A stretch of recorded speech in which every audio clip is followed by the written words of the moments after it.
I didn't say anything. Just told him you were out of town. A few hours later, I got a call. Patricia, CEO of Black Pine Capital. The woman who believed in me enough to sign a $14 million deal. Over a dinner where I couldn't even afford to order seafood. Ethan, there was a man who called the office. Said he's your father. Asked about the deal. About the cash flow. We didn't disclose anything. But, are you okay? I smiled faintly. I'm fine. There's just a small storm brewing back home. That night, I went home. I knew Dad would be working the late shift. Still trying to run things like before. Pretending the company was running just as smoothly. Mom opened the door. She made coffee. But her hands were trembling slightly. There was something different in her eyes. Like she already sensed what was coming. But didn't have the strength to stop it. He worries about you, she said, her voice so faint. It sounded like the last breath of a candle about to die. Worried enough to call me a fraud. Mom? I asked. She stared down into her coffee. He doesn't know any other way. You're something he doesn't understand. And people fear what they don't understand. I nodded, then asked, softly, is the company okay? She stayed silent for a long time. Then, finally, she shook her head. No, it hasn't been for years. The big landscaping chains are everywhere now. Lower prices, more workers. You can book everything through an app. But your dad, he still prints paper price sheets. Still writes invoices in a notebook. He took out loans, mortgaged the house, bought new trucks, invested more, but he can't keep up. My hands clenched, not out of anger, but because it felt like something was squeezing my heart from the inside. A father can be stubborn. He can be controlling. He can even be wrong. But what he can't do is accept failure. So when failure comes, he does the only thing that makes sense to him. He denies someone else's success. He doesn't hate you, Ethan, Mom said. It's just, if he admits you were right, then he has to accept that for 40 years. He was wrong. And right then, I knew what I had to do. Not to get even, not to prove a point, but to save his legacy. In a way that would still let him hold his head high. That night, I left the house. I called Uncle Frank, Dad's younger brother. The man who had helped him start the business in the very beginning. We met at a quiet bar. Warm amber lights. A soft acoustic guitar in the background. 2 glasses of beer, slowly going flat. He looked at me, exhaled. I know, he said. I know everything. Even that your dad wanted to reach out, to ask you for investment. But he couldn't. Because to even say the words would be to admit he'd failed. I nodded. What if, I asked, the company were bought out for a good price?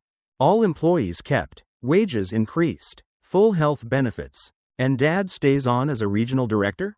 Frank raised an eyebrow. You could pull that off? I can't, I said, but I know someone who can.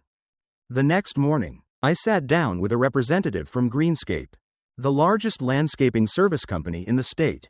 At the head of it all was Harold Jenkins, a silver-haired man whose eyes were still as sharp as pruning shears.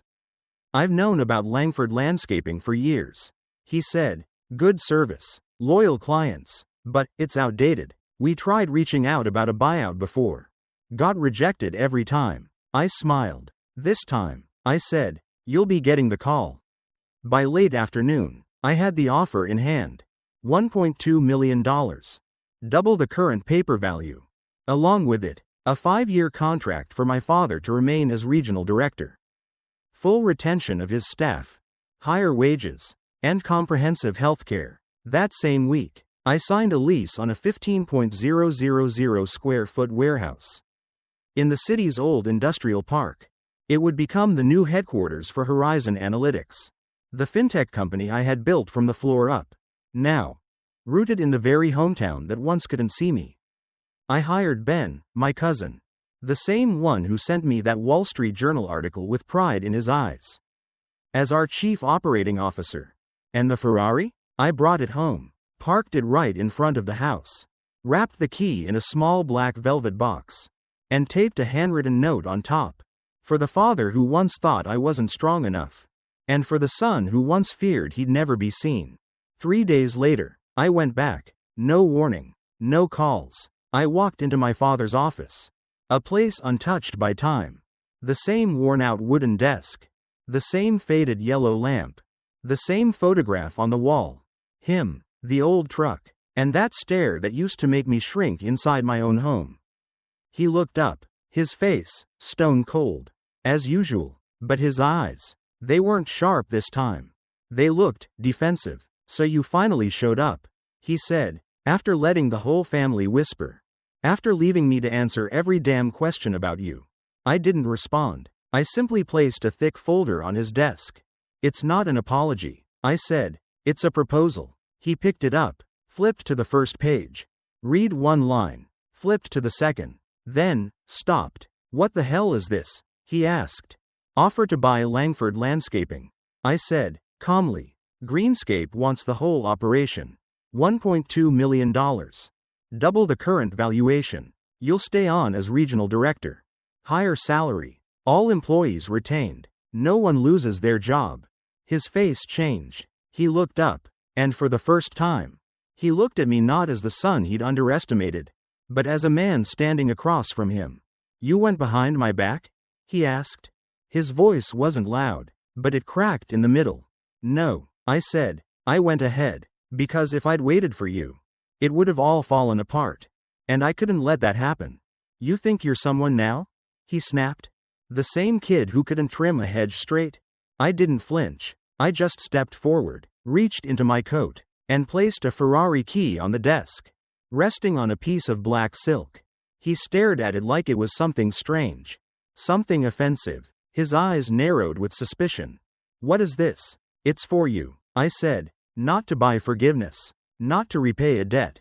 It's a thank you. Because if it weren't for those summers, if it weren't for the times you shook your head at me, I wouldn't be who I am today." He stood up. His body trembled slightly. His voice, barely holding. "I don't need your pity.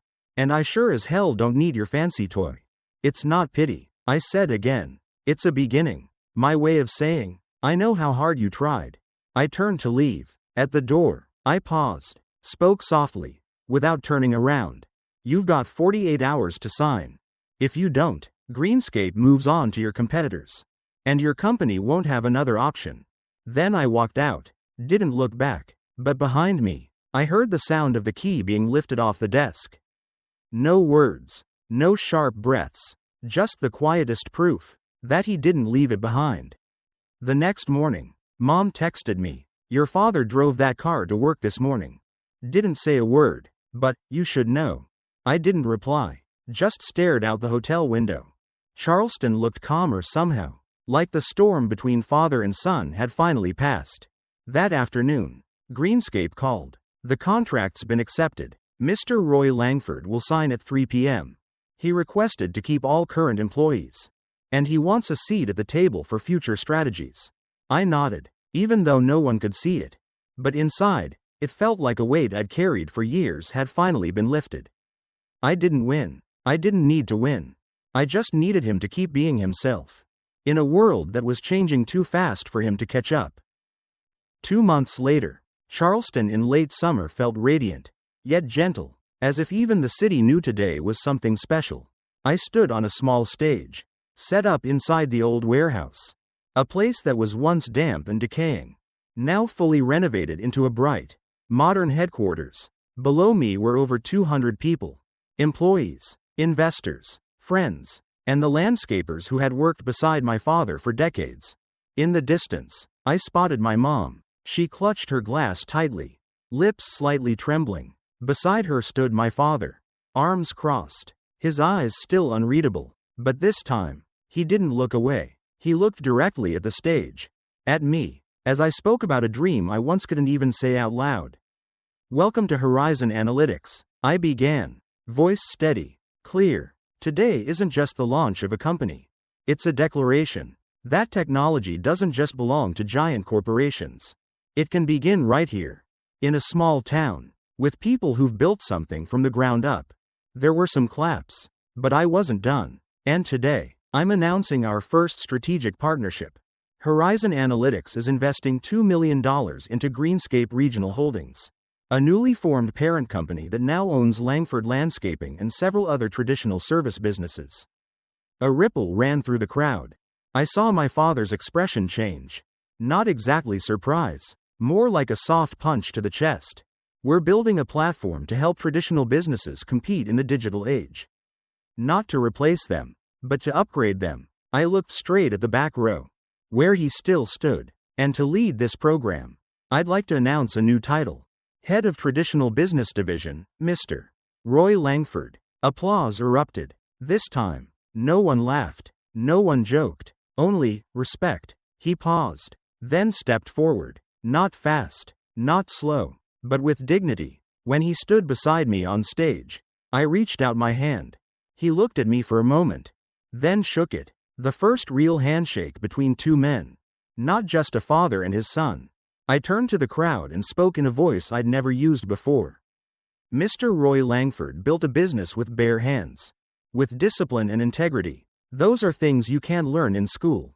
You can't code them, but they're the foundation I've stood on to get here. We're not erasing the past to draw a new future. We're building a future big enough to carry the past. In a new form. Asterisk.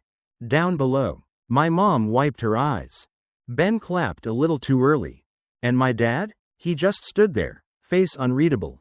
But when I glanced at him, I saw it. His lips pressed gently together, like he was holding back something he couldn't name. After the ceremony, people mingled. Mom chatted with her old teacher friends. Zach laughed endlessly near the lemonade table. Ben couldn't stop admiring his new employee badge, like it was a medal. I wandered around the courtyard, then spotted my father standing alone near the far wall, looking up at the plaque mounted to the brick. Horizon Analytics, empowering the future from our roots. He clicked his tongue. Company name doesn't have your name in it, he muttered. I smiled. Your name wasn't on the Langford landscaping sign either. He gave a faint nod. But everyone knew who built it. And now, I said, everyone knows who's building this. We stood there in silence, like two builders surveying the foundation they'd finally laid. Then, out of nowhere, he said, I sold the Ferrari. Didn't suit me. I nodded. I know, you didn't have to keep it. He looked at me, then spoke slowly. I used some of the money to buy a new truck. The rest, I invested in your company. Not because I believe in tech, but because I believe in you. My heart skipped a beat. Something changed. I didn't say a word. I didn't have to. 6 months later, I was sitting in my second-floor office, looking out at the Cooper River drifting quietly under the morning sun. On my desk was a framed newspaper clipping. Local tech firm partners with traditional industries, creating 150 new jobs. Dad and I didn't become close. We didn't call each other every day. We didn't talk movies or football. But once a week, he'd show up for lunch. He'd bring a list. Plumbers, welders, carpenters, people he once feared the world would leave behind. We don't need to give them handouts. He'd tell me. We just need to give them tools to keep going. And I listened, not because he was my dad, but because he was right. These days, I don't drive a Ferrari. I drive a simple black sedan. Every morning, I park it beside his new pickup. No more competition, no more sarcasm, no more need to prove anything.